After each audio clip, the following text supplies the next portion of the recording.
mambo ambayo ukitaka ubarikiwe lazima utafanya. Hivyo tu vile utasikia maandiko inasema, sifafanui, vile tu utasikia maandiko inasema ndivyo utapaswa kufanya ili Mungu atubariki. Napaswa ili kubarikiwa. Kitabu cha Kumbukumbu la Torati 28 mstari wa kwanza kuteremka. Maandiko yanasema ya kwamba itakuwa utakaposikia sauti ya Bwana Mungu wako kwa bidii kutunza kuyafanya maagizo yake yote nikuagizayo leo, ndipo Bwana Mungu wako atakapo kutukuza juu ya mataifa yote ya duniani. Unasikia? Utakaposikia neno la Mungu, nitakaposikia neno la Mungu, hivi ndivyo tutakavyobarikiwa. Mstari wa pili, na baraka hizi zote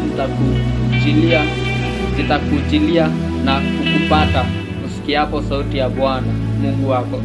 Na hizi baraka zote ambazo zinatajwa hapa chini ndizo zitakapokuja wakati utakaposikia neno la Mungu. Ina maana bado hatujasikia neno la Bwana, ndio maana hatujabarikiwa. Bado hatujasikia neno la Mungu, ndio maana sijabarikiwa. Hujasikia, ndio maana hujabarikiwa. Kwa hivyo na ndio nasema kwamba tutakaposikia neno la Mungu na kulitii, kushika maagizo ya Bwana, kusikia, ndivyo tutakavyobarikiwa.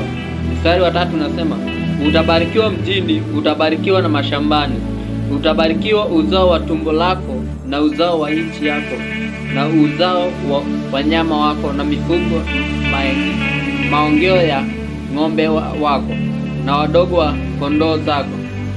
Litabarikiwa kapu lako la chombo chako cha kukandia unga. Utabarikiwa uingiapo, utabarikiwa utokapo. Bwana atawafanya adui zako wainukao juu yako kupigwa mbele yako.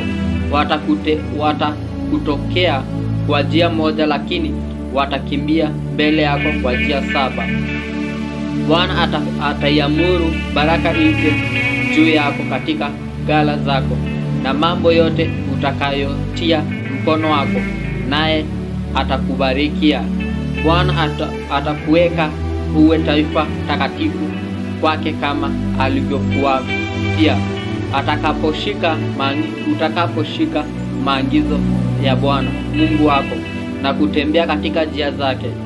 Mstari wa 10 unasema kwamba na mataifa yote ya duniani watakuona umeitwa kwa jina la Bwana, nao watakuwa na hofu kwako.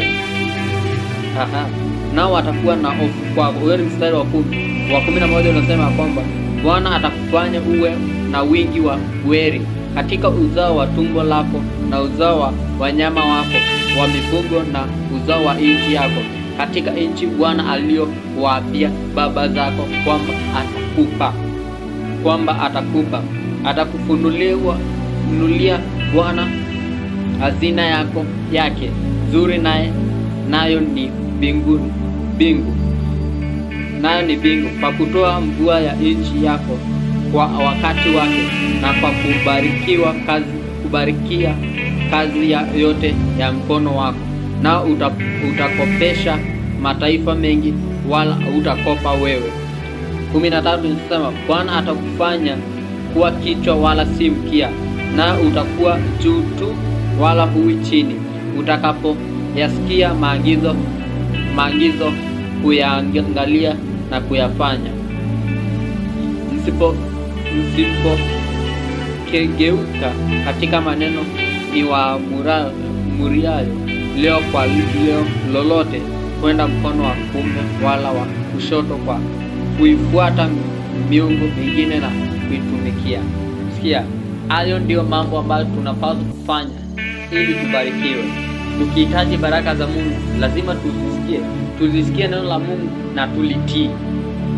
Tulishike na tulitii na tufuate maagizo yake, sheria zake lazima tuzifuate ili naye akatubariki.